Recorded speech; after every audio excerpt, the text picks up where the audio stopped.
การเฮ็ดน้ำหมักพืช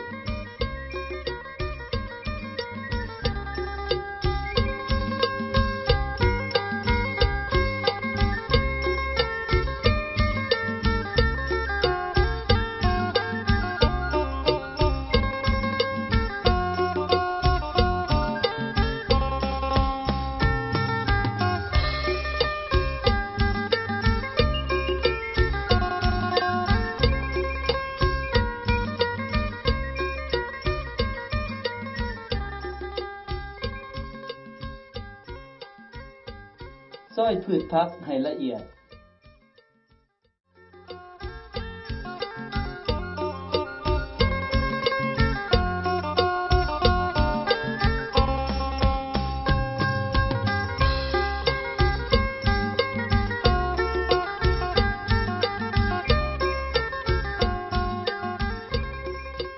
น้ำใส่กระถังยางห้ามใส่ถังที่เป็นเหล็ก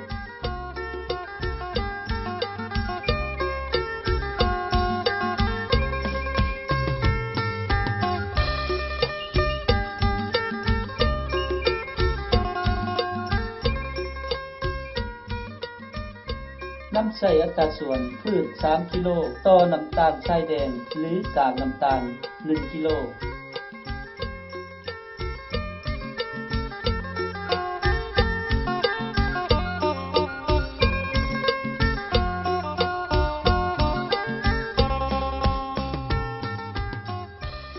เซ้าให้เข้ากันละเอียด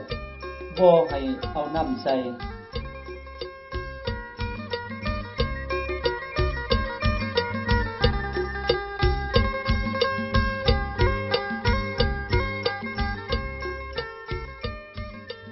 ใส่ฝาปิดและเอาไว้บนห่ม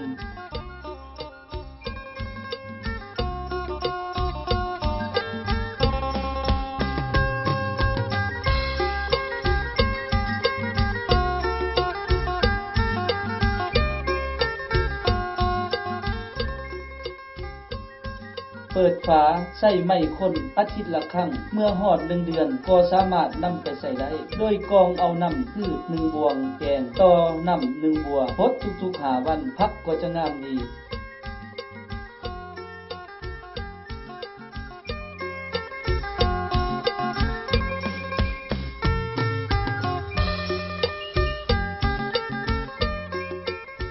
การเฮ็ดน้ำหมักสัตว์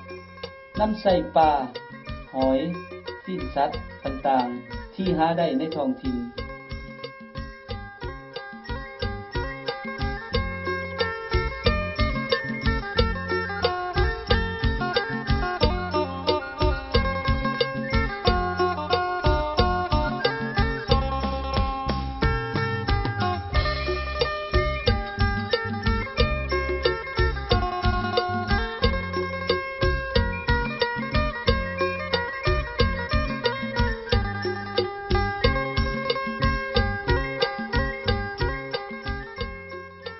น้ำใส่อัตราส่วนสัตว์1ส่วนน้ำตาลแดง1ส่วนผสมให้เข้ากันดีน้ำใส่กระถังยางห้ามใส่ถังที่เป็นเหล็ก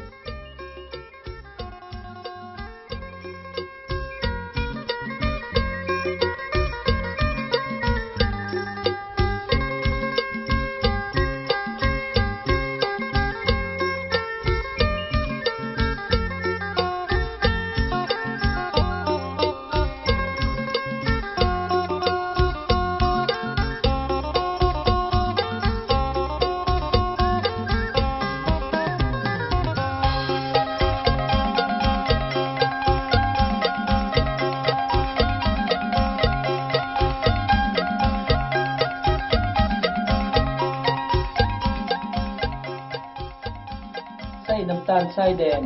หรือกากน้ำตาลตามอัตราส่วนแล้วคนให้เข้ากัน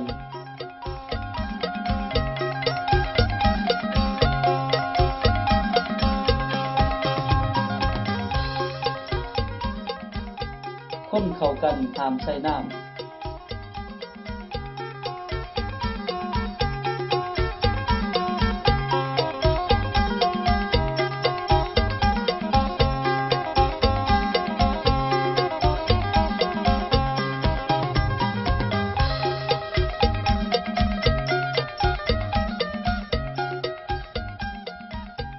เปิดฝาใส่ไม้คนอาทิตย์ละครั้งเมื่อฮอด1เดือนก็สามารถนำไปใส่ได้โดยกรองเอาน้ำหมักสัตว์1บวงแกงต่อน้ำ1บัวพดทุกๆ3-5 วันผักก็จะงามดี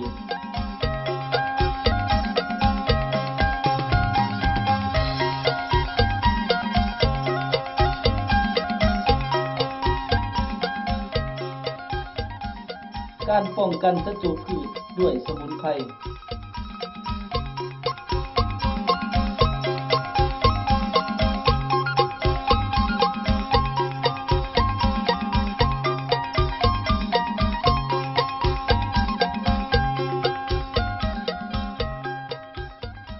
น้ำใส่พืชที่หาได้ในท้องถิ่น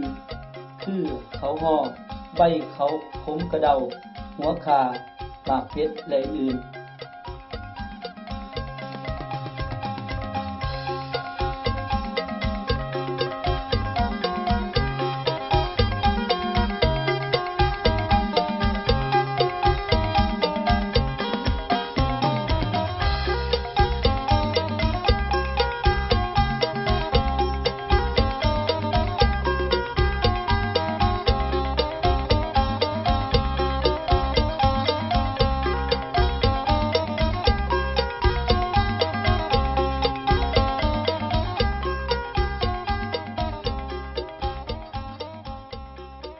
ฟักให้มุนประมาณ 2-3 กิโลแช่น้ำ20 ลิตร 1-2 คืนก็สามารถนำใส่ได้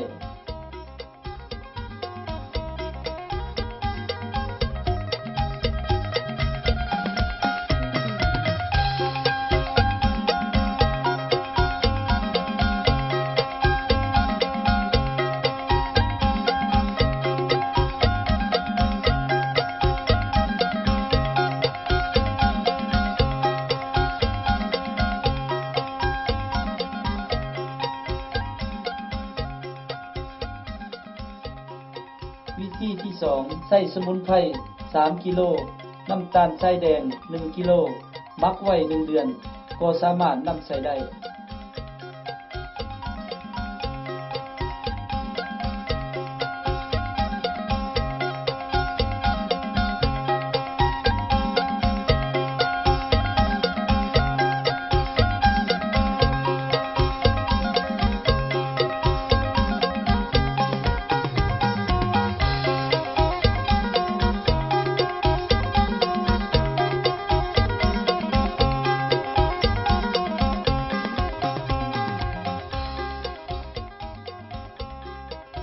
ผสมเข้ากัน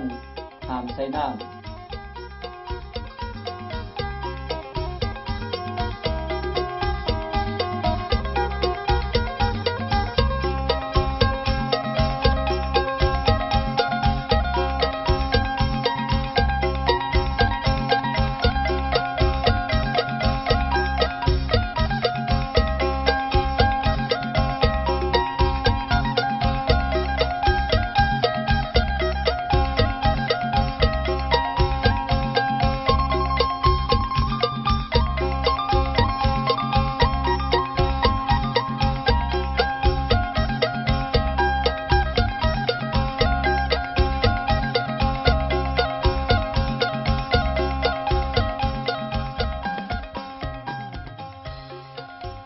เปิดฝา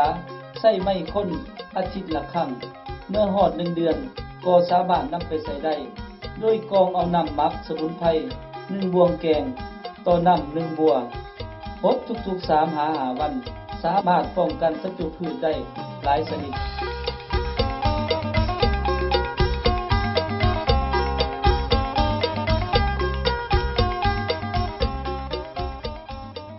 การเฮ็ดถุงบ่มแห้ง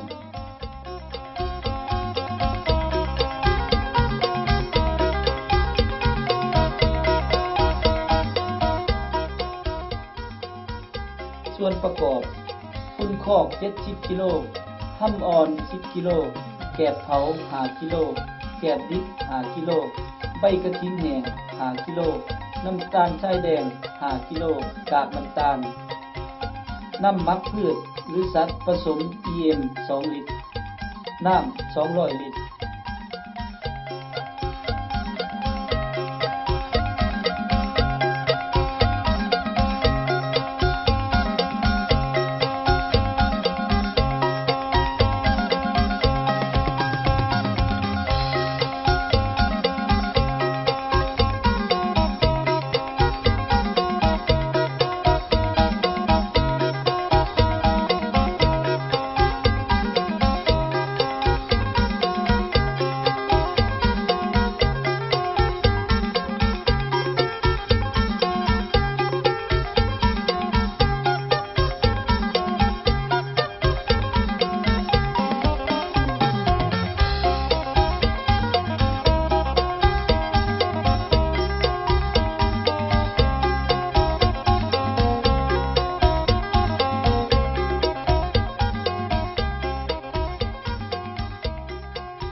กัน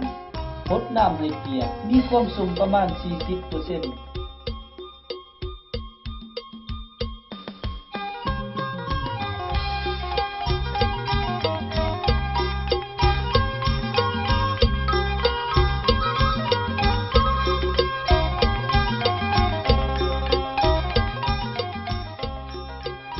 เวลากำให้เป็นก้อนบ่แตกและให้มีน้ำไหลออกวางมือหน่อยหนึ่ง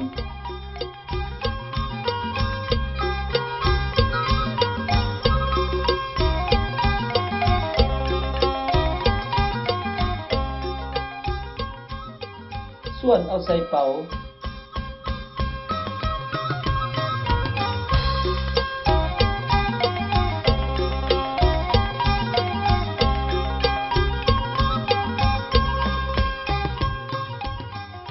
เอาไปไว้ในที่ห่มมันปิ้นเป่าทุกๆ5 วันเมื่ออยู่ได้15 วันก็สามารถนำไปใส่ได้